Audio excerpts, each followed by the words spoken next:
Thank you for downloading this podcast from the British Theatre Guide. For more information about British Theatre Guide, please visit britishtheatreguide.info. Factory International announced the 2023 edition of the biannual Manchester International Festival at an event at New Century Hall in Manchester on the 14th of March. The festival will run from the 29th of June to the 16th of July, with headlining artists including Ryan Gander, Maxine Peake, Ryuichi Sakamoto, Tina Segal, Juan Mata, plus music from Janelle Monáe, John Grant, Angelique Kidjo and more. After the announcement, I spoke to Adam Szabo from Manchester Collective about their co-production with Slung of Benjamin Britten's community opera Noah's Flood, featuring 180 children and Lem Sissay as the voice of God. Then Scottee spoke to me about acting as dramaturg for a musical adaptation of Larry Mitchell and Ned Asta's cult 1977 book The Faggots and Their Friends Between Revolutions. Finally, I spoke to MIF's creative director Kee Hong. But first, here is Manchester International Festival's artistic director and chief executive, John McGrath. OK, so 2023 festival. Does it feel like getting back to normal now at last? It does feel like it's getting back to normal, not least because we're able to have a launch with loads and loads of people here and invite artists, etc., all very close together. However, I would say that, I really enjoyed the festival that we did in 2021, and it felt really important to do it back then. And actually we learned good things from it. We learned how much fun people have with work where you can just wander around the city and explore what artists have done. Yeah. So a project like Ryan Gander's The Fine this year is really based on what we learned during the 21 festival when we were responding to the COVID situation, and we wanted to create a new piece of work that really gave people a journey through the city again. So I think it is come back to normal, but with the lessons that we've learned, and thinking about, how do we work in new ways? How do we think, in new ways about what audiences could want and how to welcome people? Yeah. Because I've been saying, obviously there were a lot of bad things that happened because of the pandemic, but there were also like the technology for online theatre and some of the things that were explored during lockdown. Yeah. There are lots of good things that have come from that, and something like MIF, it's in a great position to capitalise on that and to experiment with it. Yeah, I was a little bit smug on the digital front during COVID, because we'd really been making efforts since 2017 actually to create a great online festival, and the idea always was that if you couldn't make it to the city, you'd still get a sense of festival spirit as well as seeing lots of work online. So we did that in 17 and we built it more in 19. So by the time lockdown came along, we were really ready actually to work online. But obviously it sort of did provide some rocket fuel to the whole idea of digital, not least people's confidence and comfort in going and watching work online. So that's something that we do want to continue to track through with this festival. Obviously there's work that you can't see online because it's now made for public space, or it's made differently, but there will be work that you can see online, and also lots of additional content as well as things that are specially commissioned. So we really still want to keep that sense that that there is a festival online as well. Yeah, we go back to a different normal, which is surprising. Because we've all we need to by any any of us and any society, we need to learn from the things that happen, including the bad things, don't we? Yeah. There are a lot of familiar faces this time. We've got Maxine Peake and Sarah Frankham together again. You've got Janelle Monáe. There's a few people that we recognise and a few people that we don't. So what are some of the highlights of this year? I'm really looking forward to both our Japanese artists, Kusama, of course, with that amazing sculpture installation, also a project with Sakamoto. Many people, I think, like yourself, will know his music, over many years at time, and so many other experiments he's done, and also, he's got a strong foot in the classical world. So, he's coming to the end of his career. So to have made this really special, augmented reality performance is going to be amazing. great to have people like Benji Reid in the festival, someone who's been such a legend in the city, and to see him, coming back to the stage, and great to have people like Manchester Street Poem, who we worked with over many years, bringing, the forgotten stories of the city to life. But then, as you say, also to be inviting artist Risham Saeed from Pakistan over to do our opening, I wouldn't exactly call it an opening event this year, almost an opening ritual down by the River Medlock, and just to invite the River Medlock into the festival as well, actually. And that's a really lovely thing to be doing. So lots of work picking up, and then the music programme, John Grant sings Patsy Cline, who couldn't say yes to that. Richard Hawley doing the band, So, and then, the collaborations with the orchestras, a very big new commission with the BBC Phil, John Luther Adams, new work, and he's, one of the great contemporary classical composers, and he's been thinking about environment and climate for many, many years. So I'm seeing that, and listening to his new work will be really important. Just so much to enjoy, and so many musicians that are doing something special for us this year. Yeah, and you're making the most of the city as well, using every corner of the city. Like Maxine Peake's going to be in a little corner of John Rylands Library, and then you're using the massive space in the new factory building as well. Yeah, it's really important with this festival that we demonstrate that, even with a new building, our commitment during the festival is to explore the whole of the city, and to work with all of the cultural spaces of the city, as well as the hidden spaces. That's something that has always felt really special about MIF. And as Kee Hong mentioned, we're also inviting artists for the future to hang out during this festival and do residencies, and they're even thinking beyond the city centre, so going into Rochdale, into Wigan, into Salford, to see whether there's projects that we can be doing in those areas of Greater Manchester going forward. Yeah, I remember speaking to the director of the London Docklands Festival, and he was saying that a lot of the spaces that they've used have been lost to them, and I think that the same's happened with MIF, hasn't it? Because you've discovered these spaces that I think even the owners have forgotten. It happens all of the time to us. So, we spent many years in Mayfield Depot when nobody even knew where it was, and nobody could ever find it, and we had to put signs everywhere, and now, of course, it's a thriving space, and so we've had to move into the park next door to do our work. But it's nice as well to have rediscovered that. I think, and then New Century Hall, where we're doing the project with choreographer Sharon Ayal and Young and Ben UFO, is a space that we used, before it closed permanently, then it closed permanently, now it's been redeveloped, and now we're back. So, there's those cycles that things go through as well. I mean, one of the big projects that we announced today, of course, was Trequartista Art and Football United, and that's going to take us into the National Football Museum for the first time, working with Juan Mata and Tino Segal. And when we did our Festival Square in Cathedral Gardens last year, we had an artwork on the side of the Football Museum, and I thought then we really need to do a work that that goes into the museum, because so many people come there, and wanted to have the opportunity to connect with those audiences. So really great that we're doing a piece in that space. Yeah, it's great to have the opportunity to get a commission or an idea and think where can we put it, and to have that available to you. Exactly. Brilliant. My name's Adam Szabo. I'm the Artistic Director of Manchester Collective, and we're collaborating with Slung, the theatre company, and Lem Sisse to produce a new production of Noah's Flood by Benjamin Britten.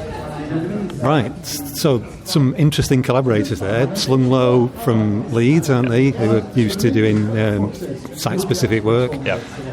Lem Sisse, the famous poet. Yeah. As God. Yeah. Who else?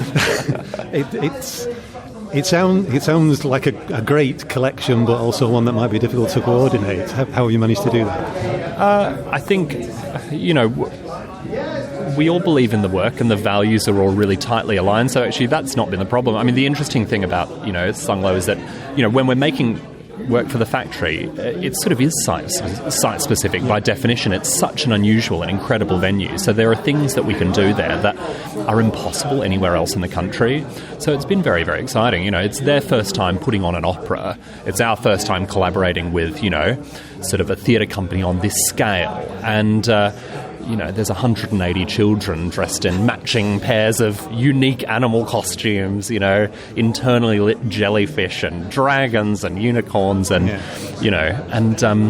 and I think it's an extraordinary lineup of people. I mean, some of the kids, literally have come to the UK in rubber dinghies over the last 18 months. And so, they're also, they're communities from very specific parts of the country with very specific, kind of realities that we're living with. And so the chance to, collaborate with that sort of a lineup, it feels like a very special and unusual opportunity. Right.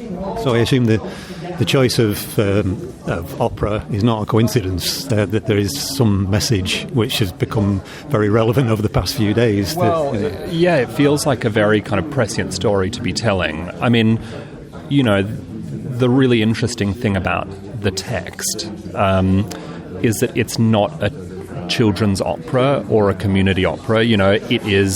It's a real kind of musical masterpiece by one of the finest British composers, ever to work, and it just so happens that it's written for, the forces that he had available, in the town where he put the show on for the first time, and so it's sort of a dream fit for exactly this kind of eclectic lineup, because it's not kind of simple or basic or dumbed down. It's an incredible work, but one that features parts for beginner instrumentalists as well as a professional orchestra and professional singers, but then also amateur recorder players. And so it's a chance to work with performers that it's very unusual for us to actually collaborate with. 250 children, did you say? So 180 children, but we're up to about 320 participants, because there's community choirs as well. I mean, there are 3 points in the show where the audience also join in and sing along. And so, that's scored into it. That's scored into the piece. And so, he wrote it originally for sort of church halls where everyone would just sort of squeeze in and, experience this incredible dramatic piece together. And then, Lem Sisse, as the voice of God, of course, it will be sort of marshalling, these armies of audiences and kids and performers and, kind of pulling everything together. Yeah, I mean, you can see why it's not one that you see programmed very often. I suppose you need something like Manchester International Festival to be able to coordinate all the, obviously the finance and all of the resources to come together, I suppose. Yeah, it's a dream festival piece, and it's the sort of thing that MIF does very, very well, is work on big, complex projects with lots of different partners. And then, when you see the show as an audience member, the dream is that you don't notice any of that complexity. You're just along for the ride and along for the story. And I think that's what, these guys are really good at. So it's exciting for us. It's our first time working with MIF. And, I think it will be a pretty sort of thrilling ride for us now in the next couple of months as we, move through the production period and onto the shows. How did you get involved with MIF? We're a Manchester-based company, and so we've known a lot of the team here for a while. Putting this project together, we've worked really closely with Jane Beese, who's the director of music. Her sort of, musical taste and expertise is quite wide-ranging and really interesting. She's really across the kind of classical world that we have one foot in, but also, she was at the Roundhouse at the South Bank Centre, and so I suppose that really sort of resonates with our approach, which is that, a lot of the work that we present has classical music at the heart of it, but actually, it's much closer to a sort of theatrical project than what a symphony orchestra does, I suppose. It's all about the experience of being in the room and telling the story and the emotional narrative of the work, rather than, now we're going to play a Beethoven symphony for you, My name is Scottee. I am an artist, but for Manchester International Festival this year, I've been roped in as what's known as a dramaturg, big word for me, for the Faggots and the Friends in between revolutions. It's a sort of new role for me. Usually I'm a lead artist, or I showcase my own story on stage. I've made works about fatness and class and queerness, and so I was approached by the festival whether I would like to collaborate with Ted and Phil, the director director and the composer, on this Baroque opera, which essentially is like this sort of dystopian parable. There seems to be a lot of things there that are a long way away from what you usually do. I mean, even the word dramaturg, you seem to be stumbling over a little. So why were you chosen for this, do you think? Yeah, me too. That's the question I'm asking as well. I guess because Ted and Phil have had some like really amazing, brilliant, high-profile, successful operas. And opera works in a very specific way and form, which I've learnt the hard way, and so I guess they sort of partnered them up with me and me with them, because my bread and butter is making work that's devised work that doesn't necessarily have a fixed script in your hand on day one. I do weird avant-garde things, some people might say, on stage, and I'm also have like quite a proud working class narrative through my work as well. So I think it was about seeing what that might happen if I brought that into the room. And it has been a real learning. The way I describe opera people is like they're like athletes, because they just want to show you how good they are at the thing that they do. And the moment you say, "Can you put down the violin?" and they go, "It's a viola," and you're like, "Oh, okay, right." Or you're like, "Can you put down the trumpet?" and they're like, "It's a bassoon," the whole time. Or they talk in sort of broken Italian the whole time. So I'm like, all right, we're going to have to do some educating of me here. But I think it's been really interesting, like, feeling out of my depth. So, the reason why I said yes to it was because, it's a massive production for a massive festival, and it's like really pushing me in a way that I guess I haven't done for a very long time. So, yeah, it's nice to feel like I don't particularly know what's going on. Yeah. So it's an opportunity you couldn't really pass up, I suppose. But what is the piece? What is it about?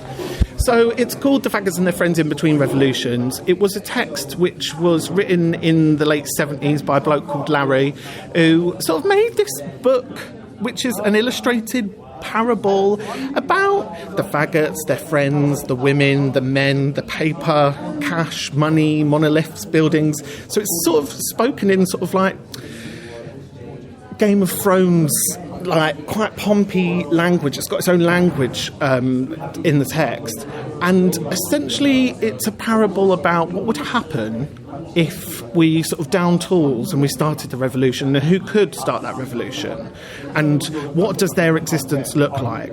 So as much as it's a sort of fantasy dystopian piece set somewhere neither behind or in front of us, I think people can really relate to the narratives that are in it, as well as experiencing it through opera, and a Baroque opera that is playing a lot with style. There's a lot of people on stage, and they can all do lots of different things.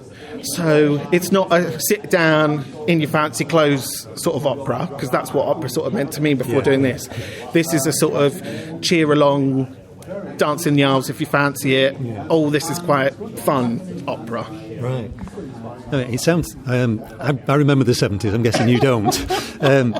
But I remember growing up in the 70s, and the idea of revolution, the idea of nuclear war, and society falling apart through various means, that was very real to us at the time in a way that it's not now. So I suppose that's what it's sprung from. Is it not?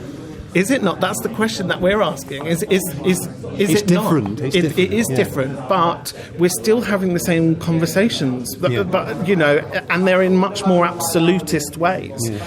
Even if we just take that one idea about nuclear arms, like that is a potential that I guess many of us have thought about or have read about, particularly in the last 2 or 3 years. Yeah. And so it does feel like, particularly when we look at the cost of living, when we look at studies that have come out this week, seeing that artists are on average paid £2.50 to £2.80 an hour, when we've got a massive divide between the wealthy and the poor and the working poor in this country, then this sort of feels like a timely moment to be talking about revolution. But who is going to take up those arms? And I guess that's what this show's sort of trying to bring a conversation about, of like, when will it happen? How will it happen? And can we ignite the fire in your belly to make it happen? So how did this go down at the time? Do you know? Well, it was largely, it's quite difficult because it was largely like a pamphlet, like a self-published book that wasn't really widely distributed, but it became one of those books in the queer community that people were like, have you read? Right. And if you couldn't get a copy, someone could send you a PDF. And it only recently got republished and tidied up and, put back out into the world. And I think people have rediscovered it because it feels like it's a text from the annals, right? It's from the past. It's a message from the past about the future. But us in the future, we're now going, this feels very similar to what's going on right now. And so what are we playing forward here? So it does feel exciting, but it feels like it will be a poignant show, hopefully, that might ask its audience some questions about who we are and how we are and how long do we go on in this way. Right. So now, having gone through part of the process, what does a dramaturg do? On the day-to-day, basically, I'm sort of like the best friend and the worst enemy of the composer and the director. So essentially, I come in and I'm like, why have you made that decision? Or, should we talk about this, big elephant in the room that we're not talking about? My job is to help progress the show and hold it to its aims and ambitions that it wanted to achieve, and to sort of remind them to be radical, remind them to be... To make the thing that they want to make. But also, as a skilled theatre maker, I've made shows for the last, 20 years now. So, some might say I knew what I was doing. Others... But, yeah, for me, I think it's exciting because I get to help other people make their ideas happen. Yeah. And at this scale, in this festival. So it's a cushy deal, do you know what I mean? Don't let them know that I feel that. My name is Kee Hong. I'm the creative director at Factory International. Okay, and this is actually your first festival, isn't it? My first festival as part of the team. Yeah. So I've been coming to MIF since 2009. Right. So, and of course, I've worked also with John in his first step festival in 2017 to co-commission an artist from Hong Kong. So I'm super familiar with the festival. I've come as a visitor, as an audience, as a curator. It's something that I've admired for a long time, because I think it's so unusual to have all new commissions and, across the city, using the canvas of the city as the context and the background to all the amazing projects that you get to see. Yeah. So what drew you from Hong Kong to Manchester originally? Well, in many ways, of course, it's also the familiarity and in part, it's kind of John's kind of vision for the organisation. And in many ways, I remember in 2017 in John's first festival, we were at the opening, What is the People but the City?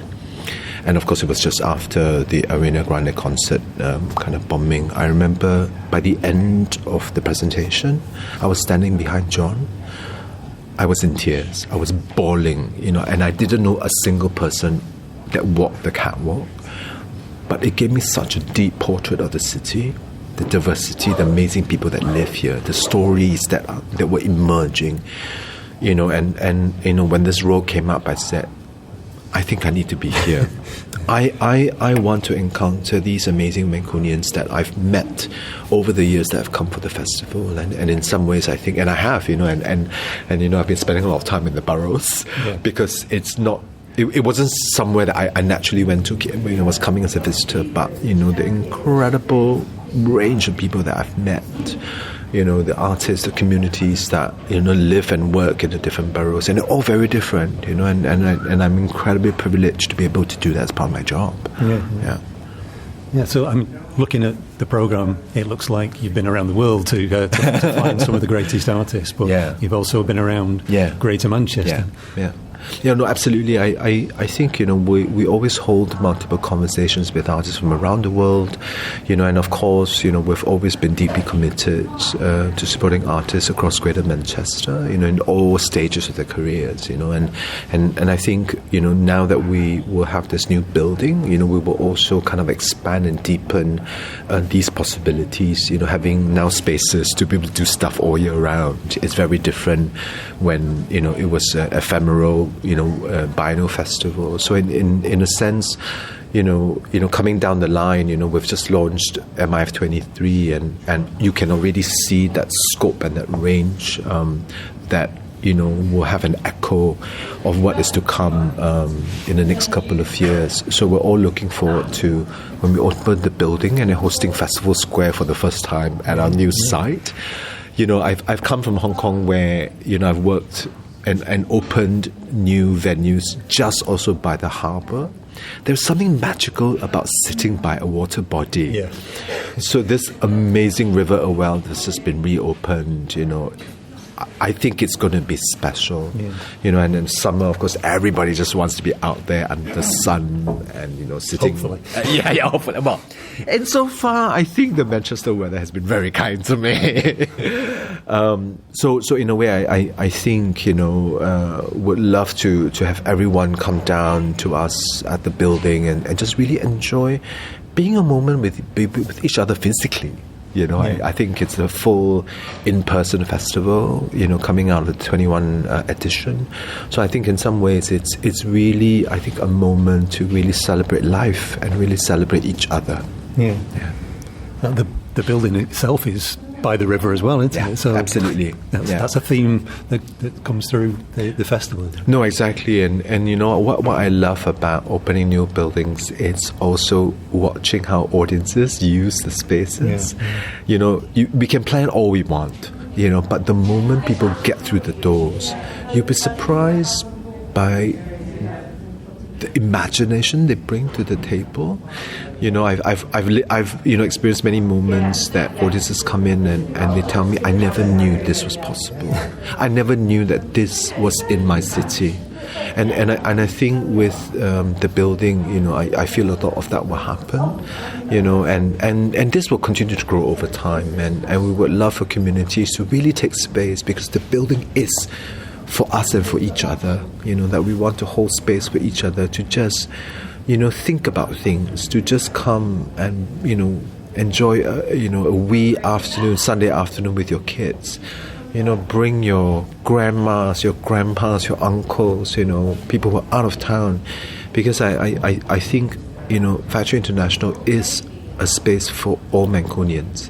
And I think, for us, through this festival this year, that's what I'm most excited about, that we're able to showcase this new space, but at the same time, to kind of also understand it and to know that, as communities who live side by side with each other, where we want to go and where we want to be.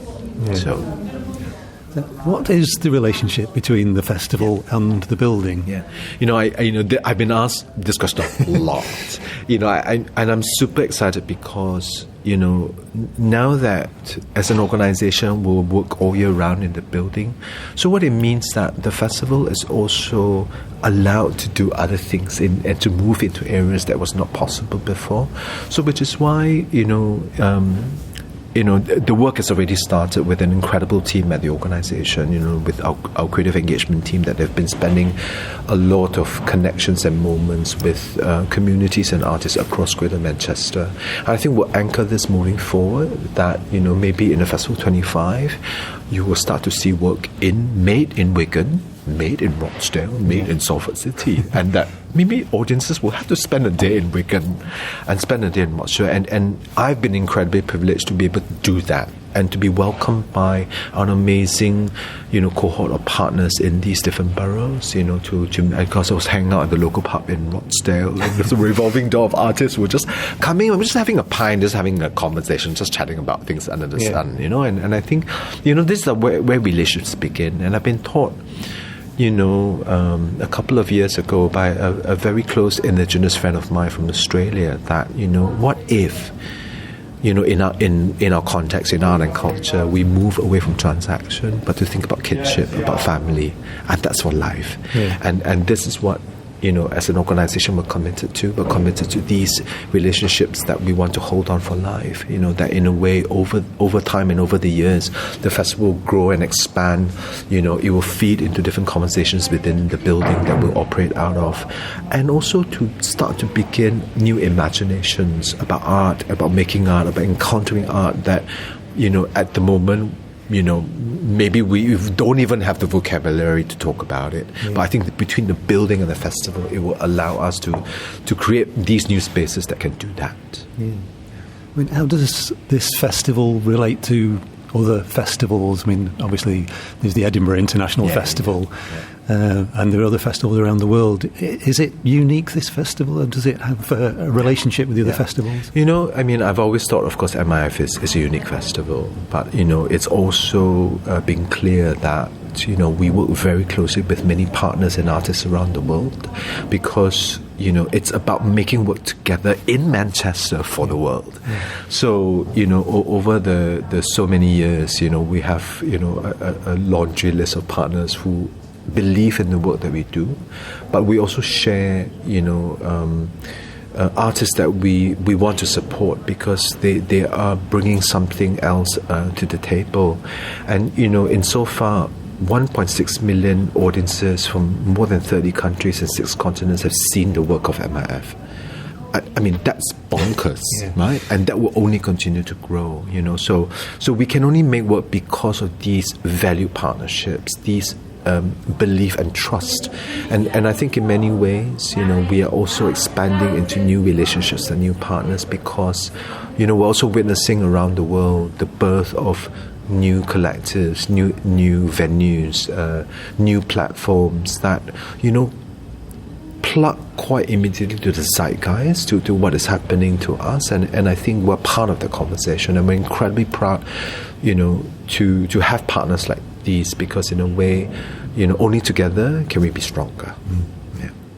You mentioned 2025 already. How far on are you with planning 2025? In my books, it's gone to 27 as well. So, because we do take time, to make work with artists, which is why this year at the festival with the international residencies, they will begin that process. They will begin the process in the Greater Manchester boroughs, and in some ways, to kind of start to think about, what does it mean to make work here together with the people here, and it's because it's not about parachuting something to the boroughs or communities, but in a way to have a genuine, I think, in-depth conversation that, for me, it's about playing with also, temporality, about space, about, kind of proposals or futures that we don't even have an image of, but something that we instinctively feel that, okay, I think this is where we want to be. So I think those conversations are it's something I'm looking forward to when they come to us this summer. That was Kee Hong, Creative Director for Manchester International Festival. Before him was Scottee, Adam Szabo of Manchester Collective, and right at the start was MAF Artistic Director John McGrath. Manchester International Festival 2023 runs from the 29th of June to the 16th of July at venues all around the city centre and beyond. For more information and tickets, see factoryinternational.org. You've been listening to a podcast from British Theatre Guide. For more information, please visit britishtheatreguide.info.